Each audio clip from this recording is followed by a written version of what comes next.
Hey everybody, welcome to Active Self-Protection Extra. Again, we are here in Kasadai, Korea, and I want to talk to you about what's going on behind me, because again, one of the things that I'm hearing a lot of people talk about in terms of home defense is they're using techniques and procedures that apply to law enforcement, and you got to change those a little bit when two things happen: when you are a solo practitioner and when you are defending the home and not assaulting a structure. So let's talk about it.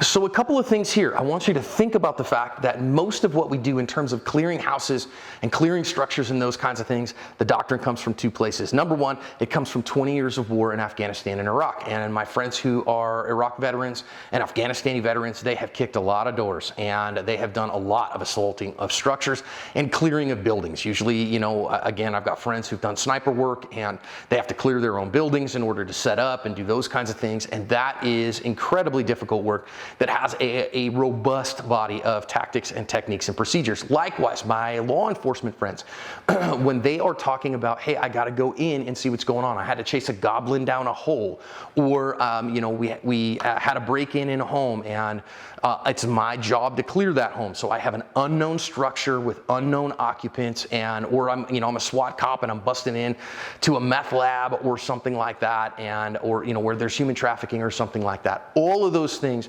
have a robust skill set attached to them, and man, when we're talking teams and those kinds of things, it is significant. And actually, I talked to both Steve Fisher and Bill Blowers, who I both respect highly. I have taken CQB with both those guys. I have taken rifle training with both of those guys, and respect them both incredibly highly as trainers in this area.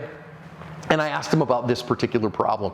And I want to set this problem up and ask you a couple of things about it and why our tactics, techniques, and procedures change as private citizens and how that changes somewhat what our gear selection can be. So first of all, you are doing this as a solo defender. If your spouse is a meat-eating crime fighter and you're both going to be doing this stuff, that does change things a little bit. But man, whenever you are doing private citizen, solo room clearing, those kinds of things, you're always playing a give to get. You are always playing an individual operator kind of problem, and you are always just absolutely eating a crab sandwich every chance you go into a room.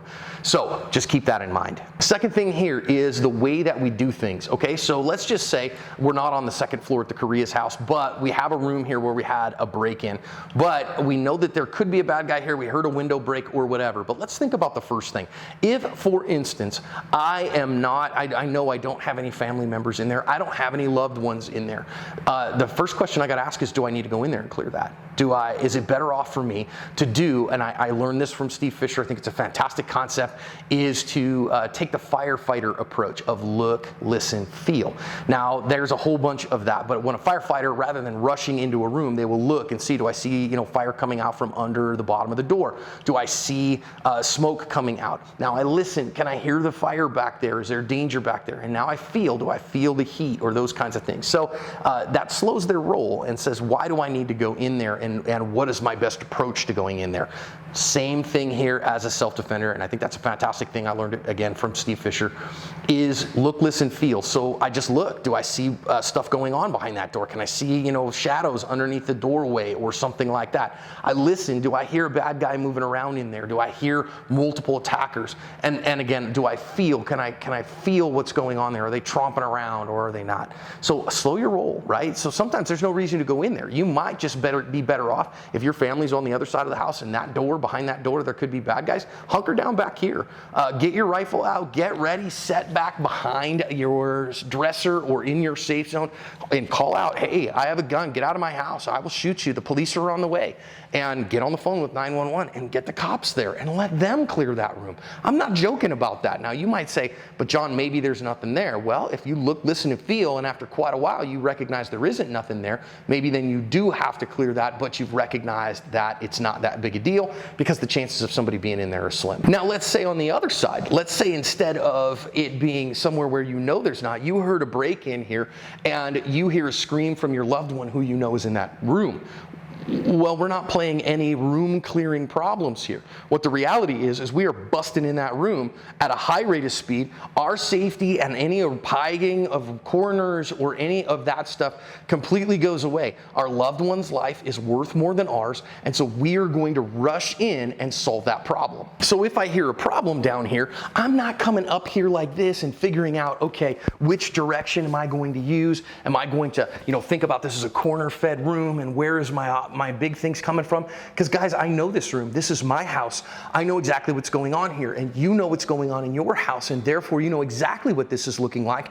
And number two, your loved one is screaming bloody murder. Somebody is hurting them and in a problem. So what are you going to do?